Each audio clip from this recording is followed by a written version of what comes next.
136,000 pesos na halaga ng illegal na droga ang nasabat sa bypass operation ng mga otoridad sa Davao de Oro.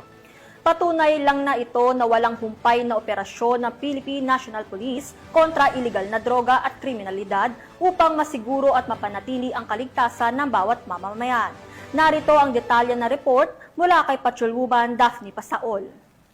Malaking tagumpay ang naitala ng Mabini Municipal Police Station Drug Enforcement Unit kasama ang Philippine Drug Enforcement Agency o PDEA noong Oktubre 1 taong kasalukuyan ng kanilang maisarang isang drug den sa Puroksyam, Barangay Kadunan, Mabini, Davao de Oro. Sa bypass operations na gawa bandang alas 3:40 ng umaga, 3 sospek ang naaresto. Sila ay kinilalang sa alias Nicoy, 25 anyos na siyang drug den maintainer, at alias Oning, 55 anyos na empleyado, at alias Aying, 22 anyos na bisita. Sa operasyon na kumpiska ang tinatayang kabuuang 20 grams ng hinihinalang shabu na may standard drug price na nagkakahalaga ng 136,000 pesos. Bukod sa shabu, nakumpiska rin ang isang kalibre 40 Glock 9 na baril, isang magasin na may 10 bala at iba't ibang drug paraphernalia.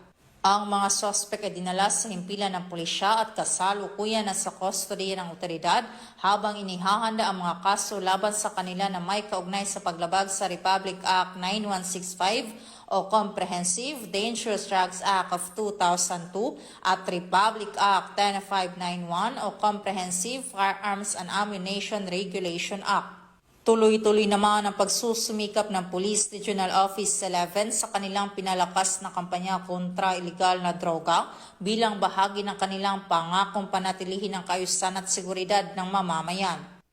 Mula dito sa Police Regional Office 11, ako ang inyong PNN Correspondent, Patrolwoman Daphne Pasaol, alagad ng batas, tagataguyod ng balitang pulis.